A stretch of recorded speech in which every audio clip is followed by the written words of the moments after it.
Hi there and welcome to the NCECA app. I'm here to tell you about all its features. Let's start with the basic ones. I'd like to start off by thanking our major app sponsor, Laguna Clay Company. Now let's get started with the first section, the schedule. You can view by day, for instance, here's what's happening on Tuesday, or you can look at programming sessions by topic. As an example, these are all the sessions categorized under the technology heading. You can also cross-reference the program by speaker name. Bookmarks appear as an option throughout the app and work a lot like you probably think, but we'll come back to that.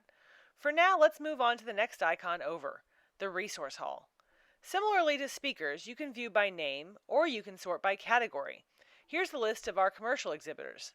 Now let's hop over to exhibitions. There are NCECA shows, the Gallery Expo, more shows right in the convention center, and then the next down is the concurrent exhibitions. There are over 100 that have been put together by the local Kansas City area community, from Lawrence, Kansas to Columbia, Missouri. And you can always use the search feature on the top right to help you find anything in the app. Now let's look at maps. There are tons of them. Here's a city-wide map that you can use to zoom in, out, and around the city to find what you're looking for, and then route yourself there. Within the convention center itself, you can use the detailed room maps. In each room, click the red dot to open a display of the programming in that room. And you can drill down on those events for more information about the session, the presenter, and even see images or attachments they've uploaded.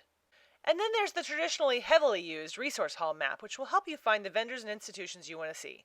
Just click the teardrop to make the red dots appear, and you can zoom around, find the one you're looking for, and click on its dot for more information. Oh, here's a convenient example.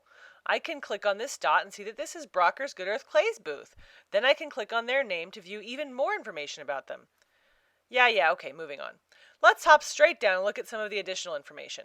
Lots of good stuff here. And can I mention that if you haven't voted yet, you should do that? Ballots have been emailed to every member. If you didn't get one, send me an email, communications@nceca.net.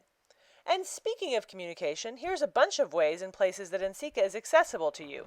Facebook, Twitter, Instagram, Pinterest, even LinkedIn. And did you know we have a podcast again? Yep, and a YouTube channel, year-round programming through the 92nd Street Y, and we're even starting to amass a digital download library.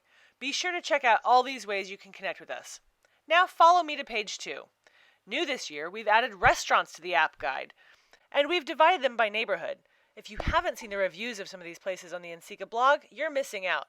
The locals are dishing out details on the best places to grab some grub in KC. blog.nceca.net. Then look for city information on KC and live like a local. Once you pick your place, the app can route you right there, from wherever you are. Even Lawrence, which is where I happen to be at the moment. I promise it doesn't require tolls to get to Cosentino's. We have also included some important dates and deadlines on upcoming calls. And here's one of my favorite features, the networking. Oh, but we have to be logged in for this. So let's talk about that. Click on the 3 lines on the top left of any screen to open up the sidebar menu. Then proceed to create your account by typing your name and then your email address.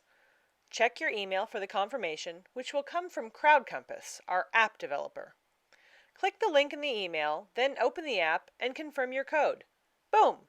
You're logged in. And you should stay logged in unless you delete the app from your device.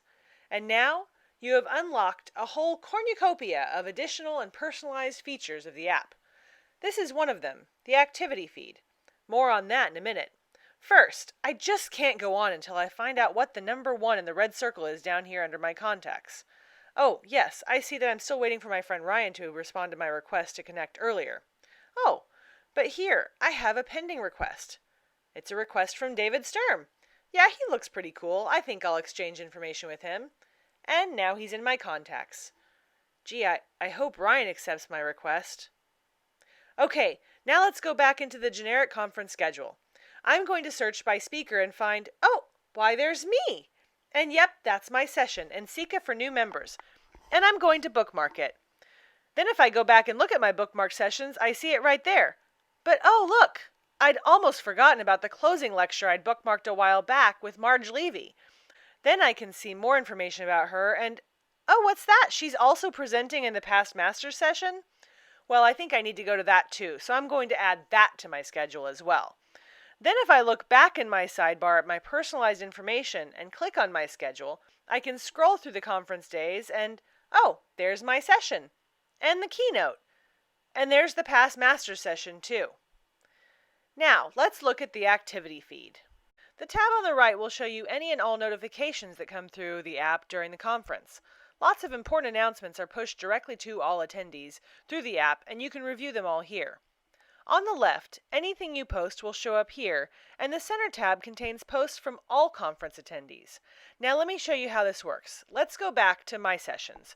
If I click the Share icon on the upper right, and then click on Social Share, type a few notes, and then click the green button on the bottom left, it will post to the activity feed. Let's go back and take a look. There it is. And anyone who sees that can click on it and see the information for themselves. You can also share directly from the wall. Let's say I want to post a photo. I'll pick one from my camera library, again type a few words, and then click the green button to share. Wait a moment, and then boom, there it is. I encourage you to use the social share before, during, and even after the conference, and let's keep the Clay community connecting beyond the conference, even with those at home who can't make it. Now, if you don't have a mobile device, we do have a web app available too, and the features work quite similarly on the web version. But if you experience any problems, send an email to communications@nceca.net and I'll help you out myself or get you the help you need. Happy apping!